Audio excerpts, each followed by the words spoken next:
right, well, good evening, everyone. Hope you guys are bundled up, staying warm. Just an update on us. We are with Sissonville's band. We're on our way back from Shepherdstown. We had a honor band up at Shepherd University, and we attempted to do our absolute best to beat the snow. I think we were about just outside of Morgantown when we had to start making a tough decision about, are we going to be able to trek our way down to Charleston? We got just to Bridgeport. We're just outside of Clarksburg, and we had to make the decision to bunker down for the night. Here's a live look right now. I've got my phone just chilling over there against the window. I'll show you. Right over there behind my wife, Stanley. That's the look. That is live right now outside of Bridgeport, or right here in Bridgeport. We're lucky enough that this hotel did have some extra rooms. So, judging, I know the parking lot of that Go Mart probably doesn't look the greatest, but I did have to go out and get food for everyone safely. Roads are not terrible. If I can find a live look at the West Virginia 511 cams, I will. So give me 1 second. Let's look at that together. Traffic cams. Okay, we'll select a route. We will go with I-79, Clarksburg. Oh, that is frozen over, but it does look like there's people on the road. So we'll keep looking. Okay. Let me take a picture of this and add it to the stream.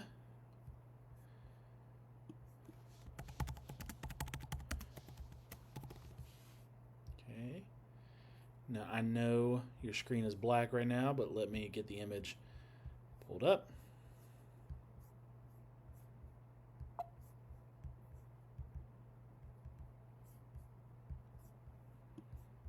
All right, now I am fixing the image as we speak. This is a screenshot. This is not live. That is what the roads do look like. So, hoping that'll get just a little bit better. That actually does look better than it did earlier. So, just to let you know. But that is live right now, just outside of Bridgeport.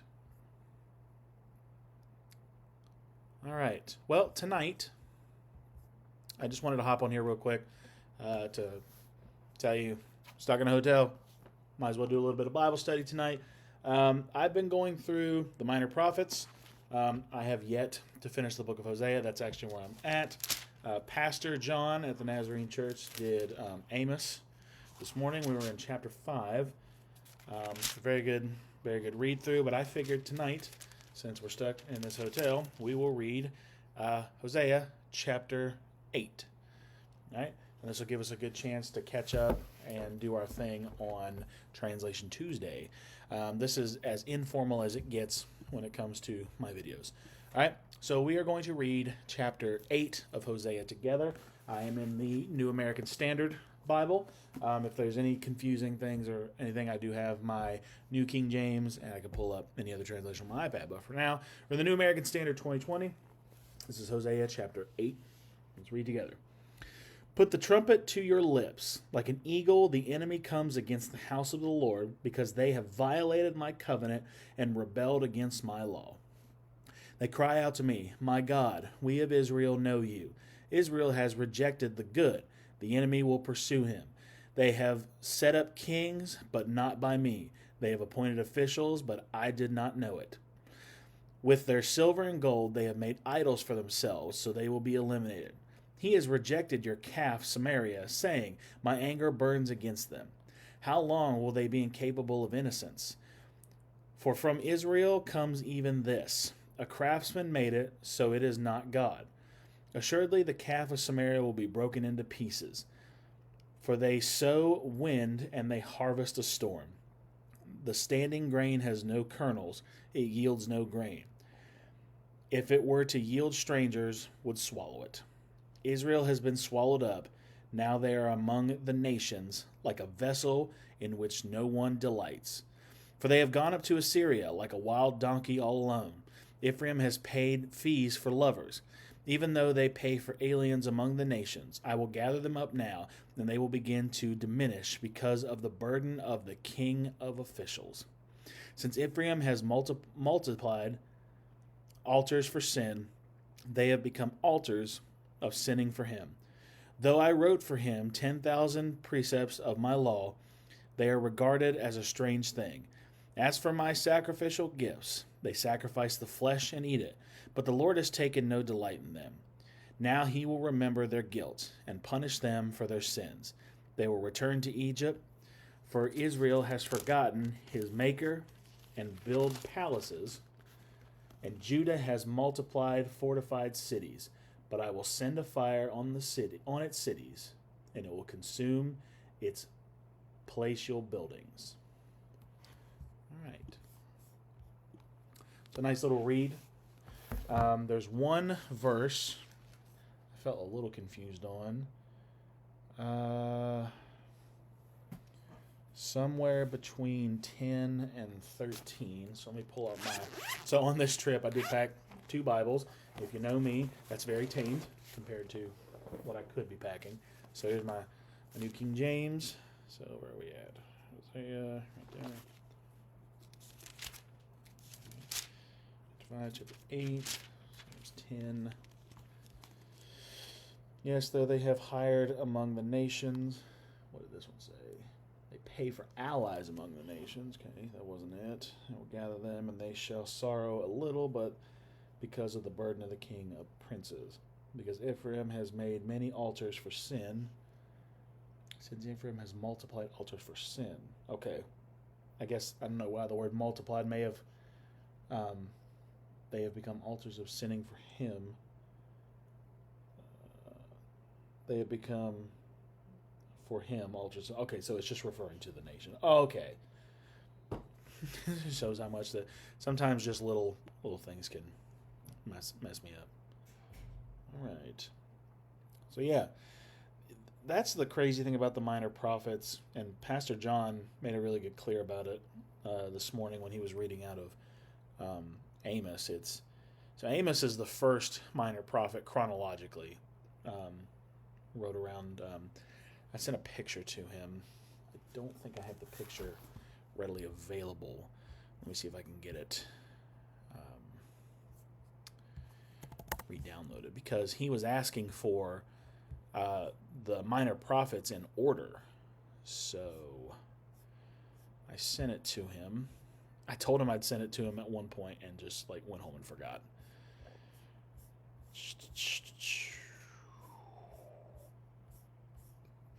Here we go. Let me download this image and I'll put it up on the screen. I really do like when I get to see things of the Bible in chronological order. I do own a chronological Bible. Actually, in fact, one of the first Translation Tuesdays I did really heavily emphasized that. So this is the Old Testament in order, right?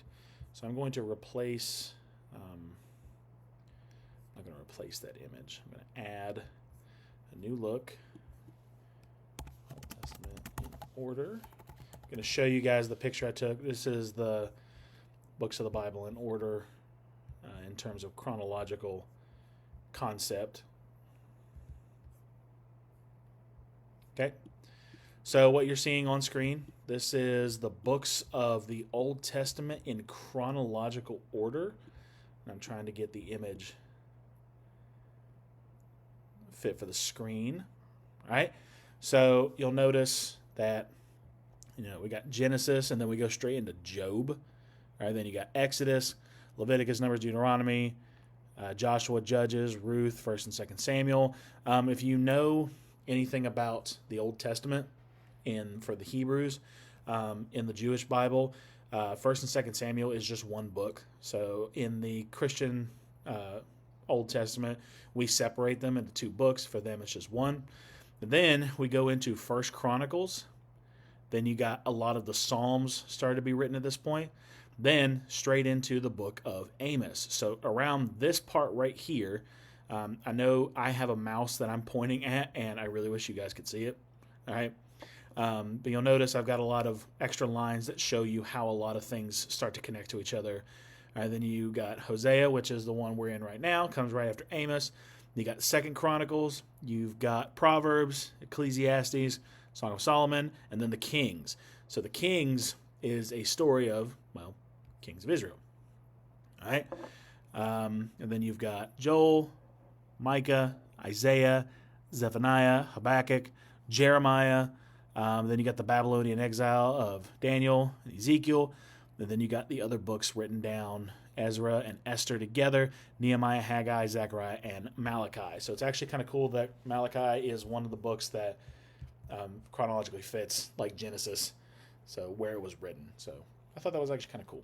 Now, why we split the minor prophets up the way we do in the Protestant canon, so the 66 books that we have in the Protestant canon, why we split them up that way, I think I've heard it before of why, but to give you an answer right now, I don't know. So maybe that's something that we can do part of Translation Tuesday some other time. We might talk about it on Tuesday. Hopefully I'll be home by that point. So yeah, really nice. Just wanted to catch up. This is nothing insane. We're not going into a deep dive. I just wanted to come on here, read some scripture with everybody, just calm everyone's nerves. I know hopefully you guys are home and safe.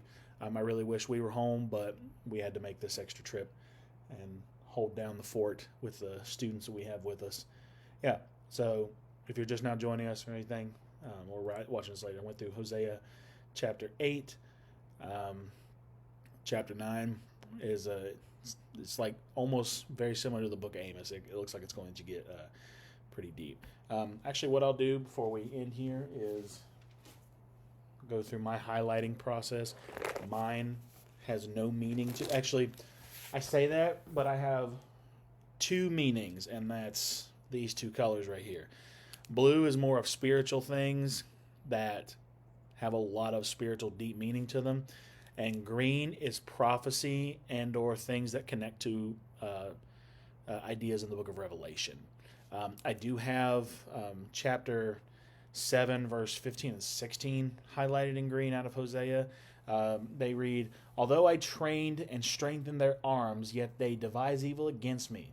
They turn, but not upward. They are like a loose bow. Their officials will fall by the sword because of their insolence of their tongue. This will be their derision in the land of Egypt." So it does have a lot of mimic styles of the book of Revelation, talking about, they're going to get what they deserve. All right, so we're in chapter 8, so I'm going to move my laptop over just a little bit. All right, so I have my Bible here. Just kind of show you my process. I usually like to go through and highlight just very important things to remember. I'll go back and look through, just for an example, if I were to go over to the epistles of John, there's Revelation.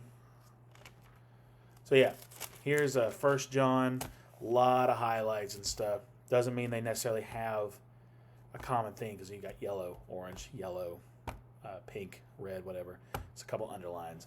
So it's just key important things, but for me, blue and green kind of have a little bit more significance, so I'll lay them off to the side here. All right, so what I'll do is I'll just go back and read a little bit. One verse that really set out to me, let's see, where was it at?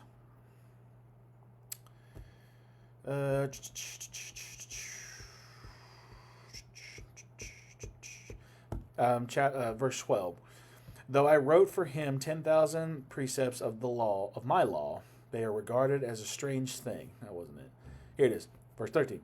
"As for my sacrificial gifts, they sacrifice the flesh and eat it, but the Lord has taken no delight in them. Now he will remember their guilt and punish them for their sins, and they will return to Egypt."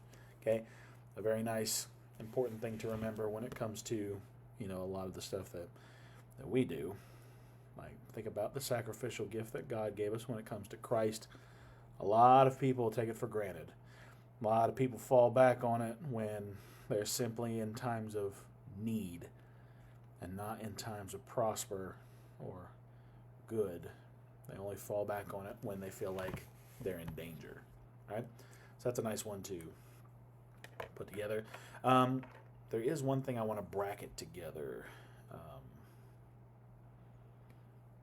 Actually, I want to highlight this. We're going to do this one in pink. It's verse 7. For they sow wind and harvest a storm. Right? So how often do we think we're doing a good thing? Like, you reap what you sow.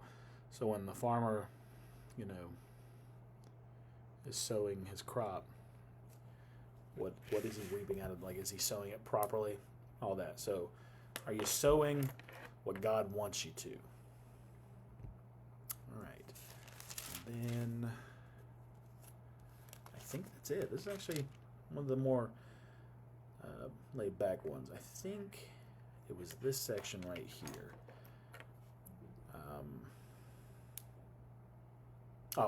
I wanted to underline verse 8. Israel has been swallowed up, and they are now among the nations, like a vessel in which no one delights. Right? To me personally, I feel like that does speak about the nation of Israel today.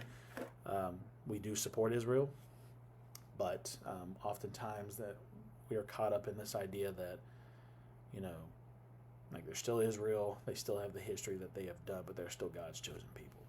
All right, so what I'll do is, if I have multiple translations that I'm always working with, I'll set the one I just did off to the side, and I'll pull my other one out and copy the same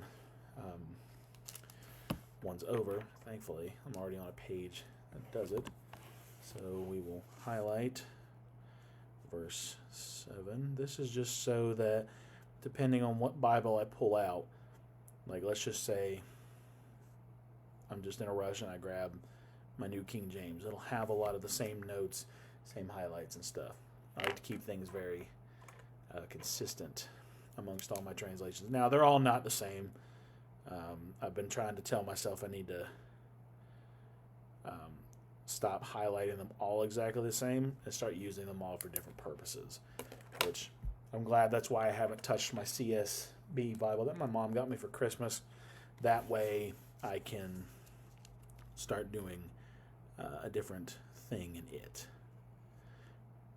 And I've also realized that, like, my NRSV, not my NRSV, my regular RSV, kind of want to make that my untouched Bible that just stays completely empty. All right, I believe that's it. 2 highlights and an underline. Yep. All right, so put this one up, put all these back together, and put them in my case in a minute, and close this up for the night. All right, well, that's all I had for today. Just wanted to read through a little bit of scripture. So if you're watching this later, I hope you guys are safe. We'll try to make our way home tomorrow if we have the ability.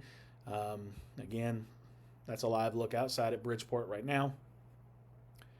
It's supposed to get really cold out. This is what the traffic cams looked like about 10 minutes ago. Hopefully they'll look better. I'm not 100% sure about Charleston.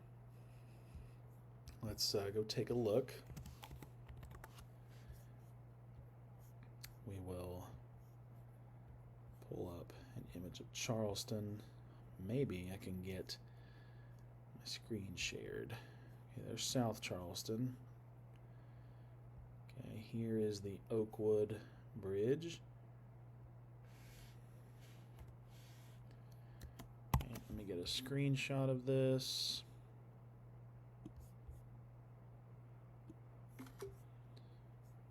Okay. All right, and we will replace this image with this one.